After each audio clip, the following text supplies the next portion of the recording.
Good. Well, I'm sure there's a lot of players and coaches alike that are pleased and happy that this is game week and we can get in a normal routine of, what we do during the season relative to preparation for games. This is not a totally normal game week because we have spent some time, previous to this in preparation of the first game, which is not unusual. That's what we usually do. And I think the message here is we've all kind of agreed as a team that our record last year was pretty irrelevant, is pretty irrelevant to what we do this year. Won't have one thing to do with it. So therefore, I think that San Jose's record last year will be totally irrelevant to what happens in this game as well. They have, quite a few players back. They have a new coach. All these things sort of, Mike McIntyre has got a good coaching background, has been very successful and is a good coach and will do a good job there. But anytime you're playing against a new staff, first game, a little more difficult preparation because you're not sure about what they're going to do exactly. You're hoping that the coordinator is going to do what he did wherever he was, but you really don't know for sure because you don't have any evidence of it. So it lends itself to defending a few ghosts, so to speak, and both ways, offense, defense, and special teams. But this is really the beginning of the journey for our team. How you define yourself individually and collectively as a group, whether it's offense, defense, or special teams, individually as a player, all starts with this game in terms of, how you play, how you compete, how you are able to play with discipline to execute and do your job. And everybody will make some judgment about that relative to how you define yourself. And all those factors sort of develop the identity of the team. And there's only certain people that can affect that identity, and that's the people on the team. It's the coaches, the players, and the people on the team. The people in the team meeting, that's who can affect that. And it's up to them and us as to, how we go about this year. And if you're a great competitor, you're looking forward to establishing, the kind of competitive spirit that people look at you in terms of how you play. That's a very positive one for yourself, one that you play with great intangibles, you have great mental intensity, you have discipline to execute, you do things the right way, you make good judgments about how you play winning football. And we've got a lot of guys that have an opportunity to do that, and we're certainly looking forward to the challenge of doing that this year. Wesley Neighbors is going to be out probably for a week or two. He suffered a non-contact cartilage injury that required a scope a couple days ago in practice. Mark Barron missed practice because of for personal reasons, and will be back to practice today. And Preston Dow is ill today, so he may or may not practice. But that's all we really have to report on the injury front.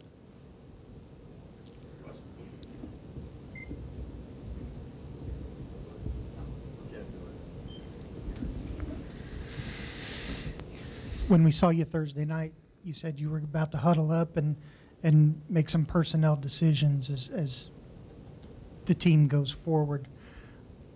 How tough was that meeting? And if you'd share some of that process with us, I'd appreciate it.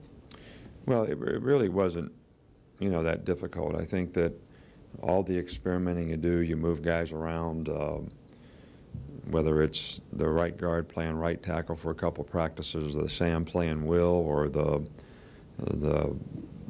Jack playing Sam, or whatever the circumstance is, how we do nickel and dime and how we move guys around. I mean, we're really doing it for two reasons. We first of all are trying to train enough guys so that we have enough multiples that we could always keep our best players on the field and would not have to make that decision because somebody has a lack of knowledge. In other words, they've never played the spot before. And it's difficult if somebody doesn't have a resource of information during the season to just throw somebody in a position and say, okay, in this 1 week of practice, this is what you have to do to be a right tackle, or this is what you have to do to play dime back for us, which we call the money position, or whatever it is. So the first objective is we're creating a resource of information with the individual players so we have flexibility. And then number two is to evaluate how do we look at these guys so that we get the best 11 players on the field. It gives us the best opportunity to be successful and get the next guys behind them. And then, you know, when you see the slashes on the depth chart, which I know you guys have really been waiting for, is we're still coaching those guys to compete at those positions, because when we lose a guy, then we're not going to be behind in terms of how we've prepared somebody for the games, even though they may not get an opportunity to play in certain games. So that's why there's slashes. You know, these are the guys we're trying to coach. They may not play. It doesn't mean they won't get redshirted if they're a freshman, but it just means that's where it is right now. And we want to continue to try to develop those players so if we need to, they can play in the future.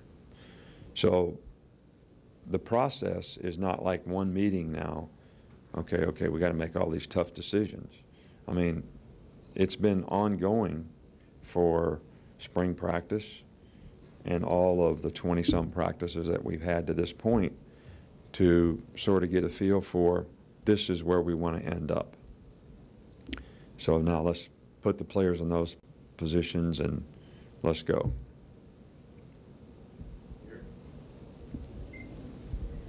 Coach, will you comment on Sheamus Williams, physically the improvement he's made and the improvement he's made in his game to get to the point where he's at now? Right. Well, Sheamus has always been a guy that has high energy, high effort.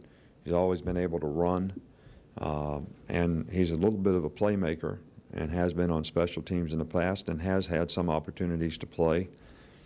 He's gotten bigger and stronger. He holds the point better. He's got a better understanding of the defense, so he makes less mental errors.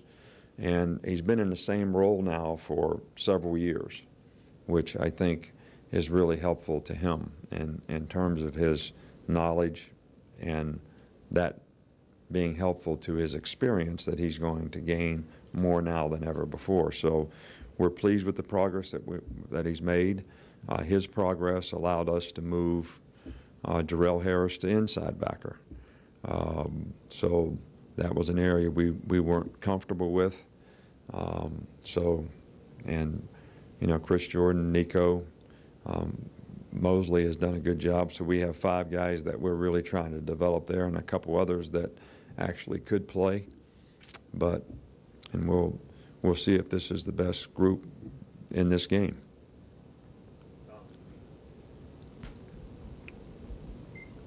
Last year you talked about personnel groupings and how you color code them. You ran out of colors. Can you talk about just how many personnel groupings you have and just how deep your team will go beyond just this 11 right now? Well, we didn't run out of colors last year for what we did on offense. We ran out of colors for what the other teams did against us. So, and we don't control that part. But, you know, last year we were primarily 2 tight ends and 2 wide receivers as a base formation in regular, because that's what our personnel was best geared for, and I would say that that's pretty much the same now. Now we make all regular and formations out of that. We played quite a bit of 3 wide receivers last year and a tight end, and we've also used 4 wideouts in the game with no tight end, you know, quite a bit, and you know, make multiple sets with all those personnel groupings. What we will see is a much larger scope of what different teams do. I think that's what one of the most difficult things is. You know, in the NFL, the offenses are pretty much standard. But in college football, you see a multiple of different things that is amazing, and the adjustments you have to make from week to week is amazing. And this is a tough preparation for our defense in that light because, you know, Nevada Reno was they were the #1 rushing team in the country. And supposedly, that's the offense that this team is running. But we have no evidence of that. So we're preparing for all kinds of stuff. And it's option-type football that we've never really experienced before. So it makes it a difficult preparation for us. Now, whether they have the personnel to do that or they're going to do something completely different, you know, we're not sure and have no way of being sure. Also, you've opened against heavyweight opponents the past 2 seasons. Nobody would call San Jose State a heavyweight this year. What are the pros and cons to opening a season this way? Well, I don't know that. I mean, we play Penn State, you know, as the heavyweight. It just happens to fall on, you know, a day 1 week later in the season. I don't know. I think that I've always said in the past that when you open with a team that the players have a tremendous amount of respect for because of their national reputation, you get a little better attention to detail in the entire offseason, in spring practice, and in fall camp because they are geared up for that game. I think in this case, I think our players certainly do respect the team that we're playing. They've shown good due diligence in their preparation for the game. But I think they also know what challenges lie ahead. But this is, you know, the beginning of the journey, and I think it's about what we do, and it's always been about that. It's not about the other team, and that's the emphasis that we'll still maintain with our players right now.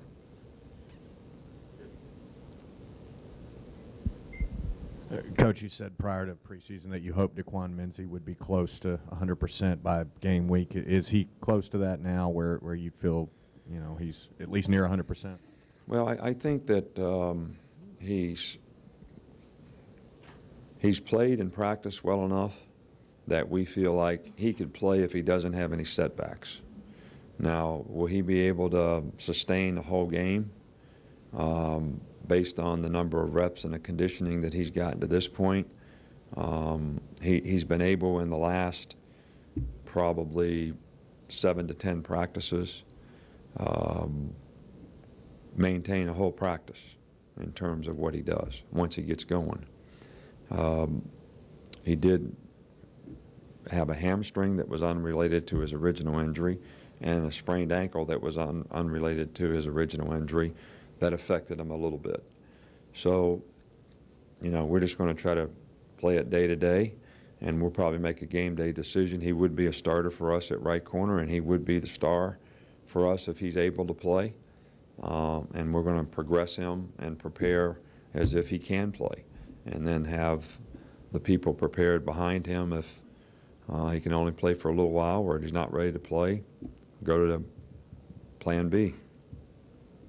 Do you have any indication yet on Marcel's situation and what would be the plan if you didn't have him Saturday? Well, you know, we don't have any indication, all right, and I've said this before, so I don't know if we need to redefine the rules, but I got enough issues and problems to deal with without answering hypothetical questions. Okay, if this happens, what would you do? Well, when it happens, we'll decide what we're going to do. All right, we have other players who can play, who are prepared to play, and if that's the case, that's what we'll do.